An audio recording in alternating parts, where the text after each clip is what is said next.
কাশ্মীর থেকে নিয়ে, নেপাল থেকে নিয়ে, বাংলাদেশ থেকে বিদেশি অস্ত্র নিয়ে এসে ভারতবর্ষে এন্ট্রি করছে। আজকে যে জায়গা এন্ট্রি করছে সেই জায়গাটা তো বাংলাকে দখল করার একটা চক্রান্ত চলছে, বাংলাকে এক্সটেন্ডেড বাংলাদেশ বানানো চক্রান্ত চলছে।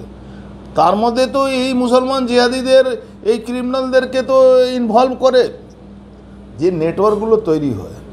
এই যে ধরুন দখল হবে, ধরুন বাংলা দখল করবে বা মুর্শিদাবাদ দখল করে ওখানে লুট করলো, এ করলো, ওখানে কি বিদেশ থেকে লোক আসে, পাকিস্তান থেকে লোক আসে না, এই লোকগুলোর মাধ্যমে নেক্সাস তৈরি হয়। যখন মহারাষ্ট্রে বোম্বাইতে যখন বম ব্লাস্ট হয়েছিল তখন কি পাকিস্তান থেকে লোক এসে বম ব্লাস্ট করেছিল? না, বম ব্লাস্ট হয়েছিল এখান থেকেই। এই নেক্সাস ক্রিমিনালদের নেক্সাসকে মগজ ধোলাই করে পয়সার উপরে তারা এই নেক্সাস তৈরি করে এই অস্ত্রফস্ত্র দিয়ে তারা দখল করে।